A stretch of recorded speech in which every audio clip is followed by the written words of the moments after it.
नमस्कार।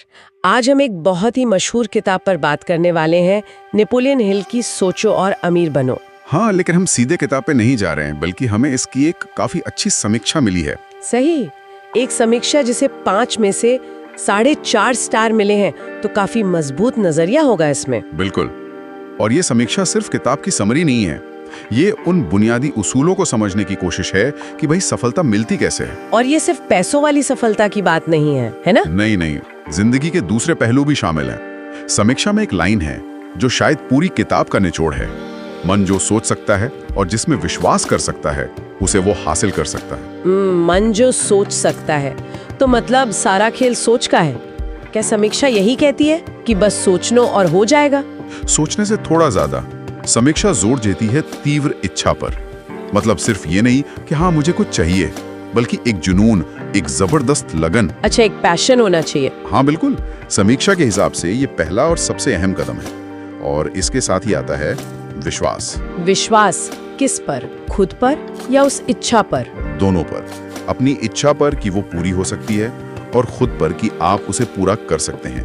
अटूट भरोसा। ठीक है, तो इच्छा हो गई, विश्वास हो गया, ये तो हुई दिमाग की बात।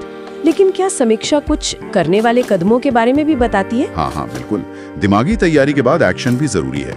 समीक्षा बात करती है विशिष्ट ज्ञान की। विशिष्ट ज्ञान मतलब वो खास जानकारी जो आपके लक्ष्य के लिए जरूरी हो। सिर्फ जनरल नॉलेज नहीं, अपने फील्ड का गहरा ज्ञान। ओके, और फिर है कल्पना, इमेजिनेशन, नए आइडिया सोचने की क्षमता, अपने लक्ष्य को मन में सच होता देखने की ताकत। समीक्षा इसे बहुत जरूरी मानती है। अच्छा, तो आइडियाज आ गए, कल्पना कर ली, अब उन्हें हकीकत कैसे बनाया जाए? क्या योजना, प्लानिंग की बात है? बिल्कुल है। संगठित योजना ये शब्द इस्तेमाल किया है समीक्षा ने। लेकिन एक मजेदार बात भी है। वो क्या? समीक्षा कहती है कि ये मानकर चलो कि पहली योजना शायद फेल हो जाए। अरे हाँ, तो योजना बनाने के साथ साथ उसमें बदलाव करने के लिए भी तैयार रहना होगा। और इसी से जुड़ा है निर्णय लेना, जल्दी फैसला करना और फिर उस पर टिके रहना, हिचकिचाना नहीं। ये दिलचस्प है कि समीक्षा मानती है कि पहली कोशिश में शायद सफलता न मिले, मतलब लचीलापन जरूरी है। सही कहा। और एक और कॉन्सेप्ट जो मुझे समीक्षा में काफी अनोखा लगा, वो था मास्टरमाइंड समूह। हाँ, मैंने भी पढ़ा। ये क्या है, कोई सीक्रेट सोसाइटी? हाँ, नहीं, वैसा कुछ नहीं। समीक्षा के मुताबिक इसका मतलब है कि आप अपने जैसे लक्ष्य वाले, समान सोच वाले लोगों का एक ग्रुप बनाएं। अच्छा, मतलब नेटवर्किंग से थोड़ा ज्यादा। ये आपसी सहयोग है, ज्ञान, अनुभव बांटना, एक दूसरे को सपोर्ट करना। समीक्षा कहती है कि ये अकेले काम करने से कहीं ज्यादा ताकतवर हो सकता है। ये बात तो सही है। अकेले शायद उतना न सोच पाए जितना ग्रुप में। बिल्कुल। और इससे जुड़े कुछ और गहरे सिद्धांत भी हैं समीक्षा में, जैसे अवचेतन मन की शक्ति। हाँ, ये थोड़ा समझने में मुश्किल लगता है। सबकॉन्शियस माइंड, समीक्षा इसे कैसे समझाती है? हाँ, समीक्षा भी मानती है कि ये थोड़ा अमूर्त है। वो कहती है कि ये हमारे मन का वो हिस्सा है जो हमारी आदतों, गहरे विश्वासों को कंट्रोल करता है। ओके।